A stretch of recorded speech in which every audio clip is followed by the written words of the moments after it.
শিৱসাগৰ চেৰেকাপাৰত ৰাইজৰ দলৰ নিৰ্বাচনী প্ৰচাৰ।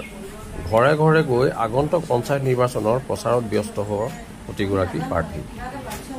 ৰাইজৰ দলৰ শিৱসাগৰ পঞ্চায়তৰ ৱাৰ্ডসমূহৰ লগতে জিলা পৰিষদৰ সদস্যা ৰীতামণি ফুকন বৰা, চেৰেকাপাৰ গাঁও পঞ্চায়তৰ আঞ্চলিক সদস্য পদৰ প্ৰাৰ্থী বুলবুল চেতিয়া লগতে ৱাৰ্ড সদস্যসকলৰ এই নিৰ্বাচনী প্ৰচাৰ।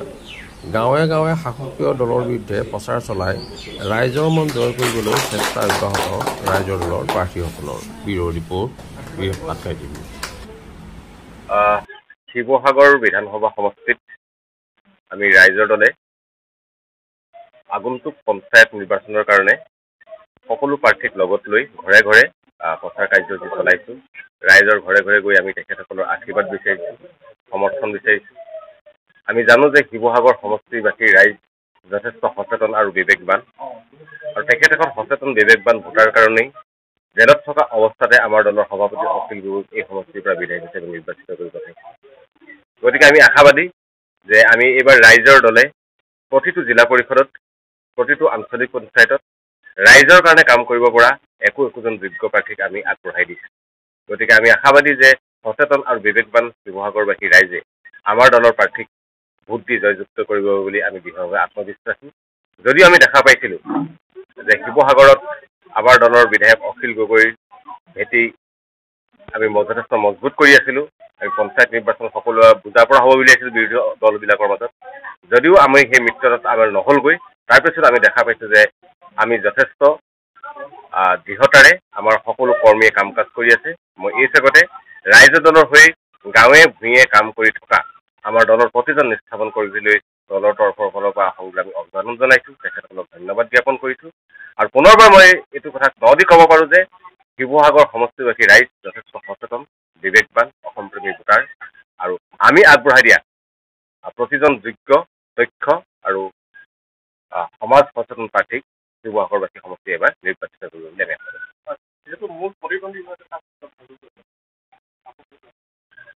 এইটো পঞ্চায়ত নিৰ্বাচন, ৱাৰ্ডত কোনোবাটো ৱাৰ্ডত বেলেগ হ'ব পাৰে, কোনোবাটো পঞ্চায়তত বেলেগ হ'ব পাৰে, কোনোবাটো জিলা পৰিষদত বেলেগ বেলেগ প্ৰতিদ্বন্দ্বিতা হ'ব পাৰে। কিন্তু আমি ভাবোঁ যে আমি প্ৰতিটো জিলা পৰিষদে, প্ৰতিটো আঞ্চলিক পঞ্চায়ততে আমি এটা ভাল ফলাফল কৰি আমি আগবঢ়াই লৈ যাম। মই কৈছোঁ যে আমি ৰাইজৰ সহযোগ যথেষ্ট আশাপূৰ্ণ, ইতিবাচক সহায় দেখা পাইছোঁ। আপোনালোকে দেখা পাইছে যে আমাৰ দলৰ প্ৰাৰ্থী য'তেই গৈছে, আমি ইতিমধ্যে আমাৰ দলৰ সভাপতি অখিল গগৈ ডাঙৰীয়াৰ নেতৃত্বত ইয়াত প্ৰচাৰ কাৰ্যসূচী চলি আছে।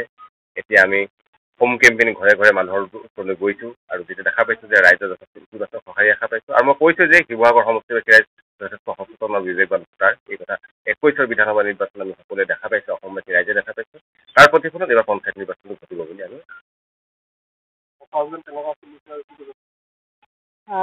নমস্কাৰ জনাইছোঁ। আপোনালোকৰ চেনেলৰ যোগেদি সকলো আমাৰ ৰংপুৰ জিলা পৰিষদৰ যিসকল ৰাইজ তেওঁলোকৰ কাৰণে, আৰু মই ৰংপুৰ জিলা পৰিষদৰ হৈ পেলাই জিলা পৰিষদৰ প্ৰাৰ্থীত্ব আগবঢ়াইছোঁ ৰাইজৰ দলৰ হৈ।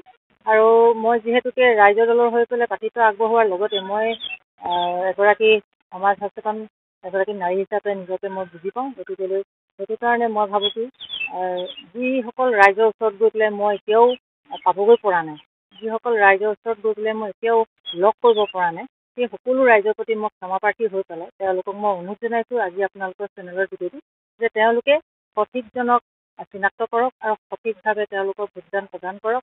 আৰু আগন্তুক দিনত এখন শিৱসাগৰ জিলাত এখন আদৰ্শৱান পঞ্চায়তী ৰাজ গঠন কৰাত আমাৰ বিধায়ক মহোদয়, আমাৰ সেনাপতি অধিনায়ক অখিল গগৈ ডাঙৰীয়াৰ লগত সহযোগ কৰক।